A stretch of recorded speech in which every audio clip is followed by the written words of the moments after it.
Análise técnica. Enquanto alguns acreditam que é a Bíblia dos investimentos, com linhas de tendência, cunhas, triângulos e rompimentos, outros acreditam que é astrologia para traders. Mas quem será que está certo aqui? Para saber essa resposta, eu não quero perguntar nem para os caras que vendem curso de análise gráfica, nem para a galera aleatória da internet com nome e foto fake. Em vez disso, eu quero perguntar para quem está no mercado gerindo milhões ou até bilhões e ainda tendo que dar satisfação para os investidores. Para isso, eu vasculhei a internet atrás de informações sobre o que os gestores de fundos, a galera que movimenta quantidades enormes de dinheiro, pensam a respeito de análise técnica ou análise gráfica. Então eu selecionei entrevistas de 2 ex-gestores de hedge funds gringos e um ex-institucional brasileiro. E cara, isso aqui vai abrir a sua mente. Um deles até comentou sobre onde ele gosta de colocar as entradas para aproveitar de nós, investidores de varejo, e também como você pode fazer justamente igual ele. E se aproveitar da galera que não sabe muito bem o que está fazendo. Para começar, nós temos o Corvin Cordilla, ou pelo menos é assim que eu espero que se pronuncie o nome dele. Ele é um ex-gestor e trader do famoso JP Morgan. Mas antes, já deixa o seu like e se inscreva para ajudar a crescer esse canal que tem tantos vídeos que podem ajudar muitas pessoas. E se você realmente for uma pessoa foda, você vai me seguir no Instagram, @TonyMark, para me ajudar a bater 10 mil seguidores e eu conseguir fechar uma parceria que é uma baita meta para mim. Não te custa nada, mas para mim significa muito. O link está na descrição, combinado? Então bora continuar para a opinião do Corvin. Some of them love it and some of them hate it, and I think you have to really specify what you mean by technical analysis. If technical analysis means optically looking at the chart and looking at heads and shoulders and stuff like that, it becomes very difficult to test. You see, you might look at this today and see it's a heads and shoulders, and in 5 years' time you might see something completely different, maybe a cup with handle. What influenced you to make those choices, you can't determine, you can't test. You can't write it down as a set of rules that, even a guy that doesn't speak English and sits in Mongolia can replicate, then it's not useful. So that's probably the way the group of people I belong to, the sort of the systematic guys, would approach the subject. There's obviously another set of people that say, well, it's more of an art than a science. And hey, if they make money, who am I to deny another poker player's place in the sun? Yeah. So ultimately, that's the really great thing about trading. Regardless of how you manage to get that black number at the end of the year, that's ultimately all that matters. Temos 2 pontos abordados aqui. Primeiro é a padronização. Muitos métodos que envolvem análise técnica não são aplicáveis por serem um tanto quanto subjetivos, variando conforme o tempo gráfico que você observa. Ele deu um exemplo de um ombro, cabeça-ombro, que pode se tornar uma xícara em um tempo gráfico maior. Outro ponto é que nesse ramo você pode até não gostar dos métodos de alguém, mas você não pode negar os resultados que essa pessoa consegue obter. E no final das contas, é só isso que importa. O dinheiro que aquela pessoa consegue fazer com o mercado. Então, para ele, depende do que você usa como análise gráfica, do que você define como análise gráfica, e também não adianta você querer questionar os métodos de outras pessoas se elas estão realmente tendo resultados. Antes da fala do brasileiro polêmico, que é um dos únicos brasileiros que eu admiro nessa área, nós temos o David Paul, um dos diretores da Vector Invest no Reino Unido. Para você ter uma noção do quão importante é o que esse cara diz, 2 coisas que ele disse aconteceram esse mês com o Bitcoin. E essa entrevista foi gravada 5 anos atrás. What's the goal of technical analysis? Well, I define it as the study of trends and turning points. So I'm looking for a trend, and then I want some knowledge of when that trend is going to stop. So I look at price, and I look at momentum of the price. And I use a concept called divergence. If the price is falling and the momentum is increasing, then that means there's more downside to come. However, if the price is falling but the momentum is slowing up, then there's a high probability of a turning point. And that's what's called normal divergence. Similarly, if the price is rising but momentum is slowing up, then there's a chance that there's going to be a turn. I've spent a long time looking at divergences between price and the momentum of price. It's all about trying to find a trend and then being able to work out when that trend is about to stop. By putting together good fundamentals and some simple trend-following tools, you can, in fact, push your hit rate up enormously. Se a gente vir aqui para o gráfico do Bitcoin, a gente tem uma divergência bullish, que é exatamente o que ele estava falando naquela entrevista. O que acontece? Se a gente fizer uma linha de tendência aqui, a gente consegue pegar esse ponto aqui e fazer uma linha de tendência de baixa até aqui, até ela ser rompida. E o que é uma divergência bullish? É quando a gente tem indícios de que a força de um movimento está virando contra a tendência. Por exemplo, a gente tem o índice de força relativa, que mostra a força do movimento em tendência de alta, enquanto o preço está em tendência de baixa. Então a gente tem aqui uma tendência de baixa no preço, como essa linha que eu mostrei para vocês, e a gente tem o RSI aqui, ó, que é o índice de força relativa, vou aumentar. A gente tem o preço dele subindo, ó. A gente tem uma linha de tendência de alta aqui. Então, ao mesmo tempo que a gente tem uma tendência de baixa no preço, a gente tem uma tendência de alta no índice de força relativa. E depois aconteceu isso aqui, que é exatamente o segundo ponto que ele aborda. Is there something called stop hunting that takes place in the trading world? It's always looked upon as negative, certainly at the retail trader level. Institutional traders are taught from their first day that they buy good levels or they don't buy at all. Unfortunately, most retail traders will wait for some confirmation before they get in. That could be a candle pattern, could be a moving average cross, or whatever. Institutional traders will buy at the level. Now, most traders will put their stop loss a tick under the last low, and they will invariably put their stop loss at exactly where the institutional orders are. I think that institutional traders are just doing what institutional traders do, putting their entry points at very good levels. However, if you are trading at the institutional level, it's not always easy to get filled. At the retail level, if you want to buy 100 shares, you want to buy the pound against the dollar at a 5 or a point, you press the little button and you've got it. At the institutional level, it's not that simple, and you've got, on occasions, to actually generate the liquidity to get aboard. I don't think that anybody looks at where the stops are, but they will say to themselves, well, we know pretty sure that most of the stops will all be crowded around this obvious level. So they will bid the market at that particular level. All you need is one person to chicken out, and the markets are going to go where the bids are, and all those people will be taken out.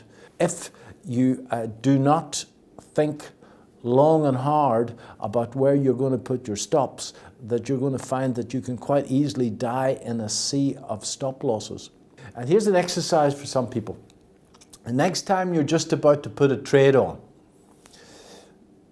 you pick up something heavy and you just go, woof! And then you write down on a piece of paper where you were going to buy and where you're going to put your stop loss.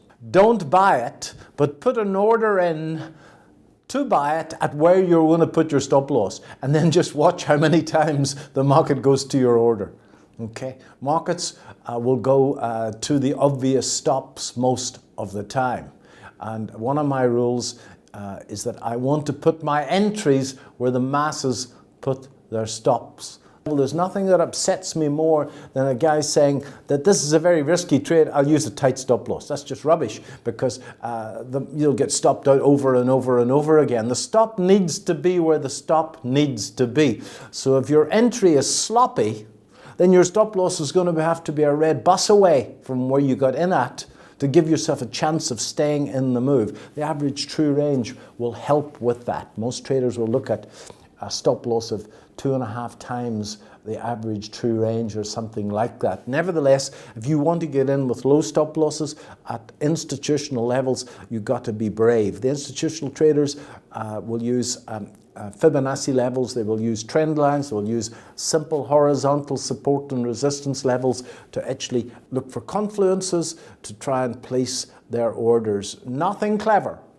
Okay, and unfortunately, most retail traders, as I say, will look for some form of confirmation, and their stop loss will then be too close, and they'll get taken out in the noise.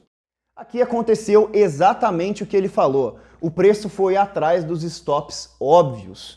Como assim? A gente tem aqui esse fundo nos 15.500 do Bitcoin. E o que aconteceu? Depois que o preço reverteu, muita gente colocou o preço, como ele falou, um tick abaixo dessa mínima. E o que aconteceu depois? O preço veio até aqui, pegou os stops da galera, veio um pouquinho abaixo, se vocês separarem aqui, ó, colocar uma linha horizontal, o preço chegou a passar pouca coisa, pegou os stops da galera, os institucionais encheram a posição, porque como aqui pegou o stop da galera, tinha muita gente sendo obrigada a vender, enquanto os institucionais estavam aproveitando para comprar, justamente por causa do stop. Então aqui eles fizeram um stop hunting e depois o preço voltou a subir. Tanto é que ele saiu aqui de 15.400, 15.500 e voltou para 17.200. Isso aqui é um assunto que eu já falei muito para os meus alunos e eu falei algumas vezes aqui no conteúdo aberto, que é engenharia de liquidez. Como ele falou, ou você enche toda a sua posição ou você não faz a posição. E é exatamente isso. Os institucionais precisam de muita liquidez, eles precisam de colocar milhões de dólares no mercado, então eles precisam de colocar as suas entradas em pontos estratégicos, porque dependendo de onde eles vão entrar, pode não ter liquidez, pode não ter gente querendo vender o suficiente naquele preço para que eles consigam entrar. Então eles precisam fazer com que tenha essa liquidez. Eles têm que fazer com que tenham compradores para onde eles querem vender e eles têm que fazer com que tenha vendedores antes deles comprarem. Isso aconteceu também no topo histórico do Bitcoin. Se a gente olhar aqui no gráfico diário, aqui no gráfico diário do Bitcoin, no topo histórico dele, tá um pouco bagunçado aqui o gráfico, galera, mas é coisa simples. A gente tem uma divergência bearish aqui, que é justamente o contrário, é o índice de força relativa diminuindo, enquanto o preço está subindo. Ó, se vocês repararem aqui, o preço está subindo. Então, é uma divergência bearish, que é o preço subindo enquanto a força cai. E além disso, a gente teve o quê? A gente teve um falso rompimento, igual aconteceu ali. O preço passou, encheu a posição dos institucionais que queriam vender, ou se não se desfazer, né? O preço rompeu, então muita gente acreditou que isso aqui seria um rompimento e acabou comprando. Aí os institucionais aproveitaram para poder vender a posição deles e despejar na cabeça de quem achou que ia ser um novo rompimento para o movimento continuar.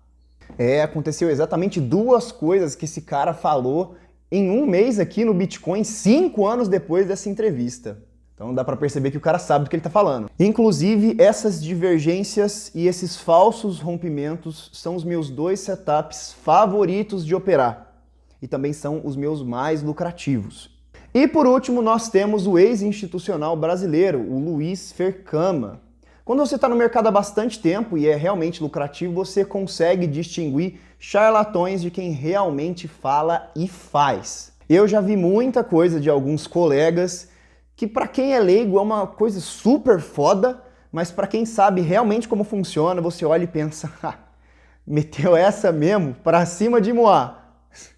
Porém eu acompanho bastante o Fercama e eu acho que ele e a Mercúrios são ótimas fontes de informação em português.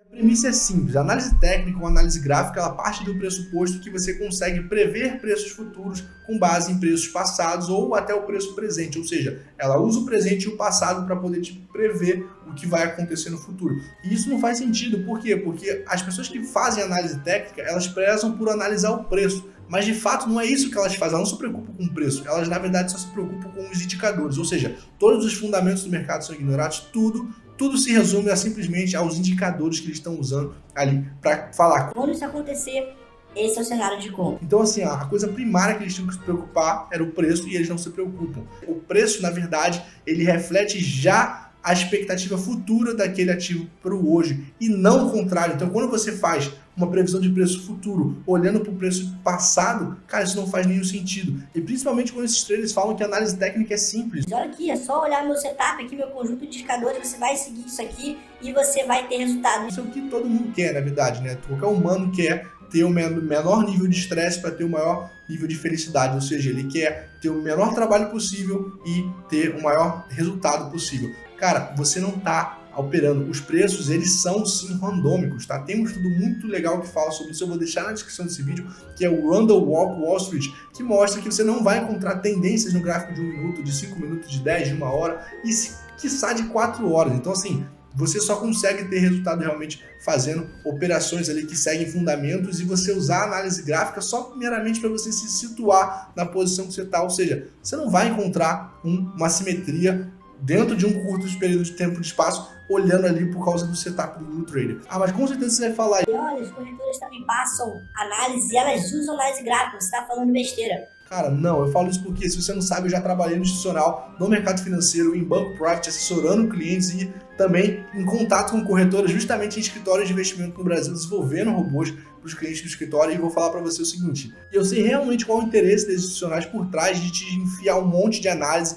para você poder ficar girando carteira e fazendo corretagem. Hoje até um pouco menos por conta da RLP. E outro ponto que é importante falar que é sobre os padrões, cara. A ideia de análise técnica que é te vendida é que quanto melhor você for de reconhecer os padrões ali que tem no gráfico, quanto melhor você for para reconhecer esses padrões, mais resultado você vai ter. Tá? E a verdade, como eu te falei, o algoritmo mostra que não é assim que funciona. Inclusive, tem um estudo muito bom que se chama The Noise Trading and the Correlation with the US Markets, que é basicamente assim, ó, mostrando para você como usar um padrão muito conhecido que é o ombro, cabeça, ombro nos mercados, né, nos mercados americanos, por exemplo. Se você usasse esse padrão gráfico de ombro, cabeça, ombro no mercado americano, você ia ver que você ia perder dinheiro. Foram mais de 6 anos de mercado para poder aprender isso que eu estou te falando. Análise técnica, ela não é um completo lixo, você tem que desprezar não usar análise técnica. Não, eu uso análise técnica, mas não como você tá aprendendo com o teu guru lá, tá? Não uso isso para poder fazer de estratégia de investimento. Eu uso isso basicamente só para ler a minha posição dentro de um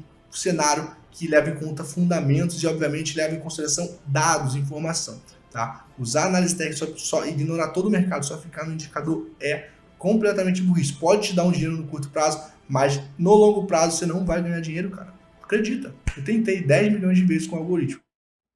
Além disso, eu tive uma conversa com ele e ele comentou que a análise técnica que ele usa é muito situacional. Com essas informações, você pode tirar suas próprias conclusões, mas eu acredito que tudo isso pode ser resumido por aquela fala de que a análise técnica pode ajudar a aumentar a sua assertividade, mesmo que ela não seja o seu foco principal. Frase essa que foi dita pelo David Paul e que também se encaixa com a maneira situacional de usar a análise técnica que o Fercama comentou. Eu mesmo já fiz bastante dinheiro com análise técnica, mas juntando com os fundamentos e com macroeconomia, por exemplo, os resultados são muito mais expressivos. Isso eu posso dizer por experiência própria. Não deixe de apertar o botão do like e se inscrever. E se puder me ajudar a bater a meta de 10 mil seguidores no Instagram, eu serei eternamente grato. Muito obrigado por assistir até aqui. Meu nome é Tony Mark. Valeu. Falou.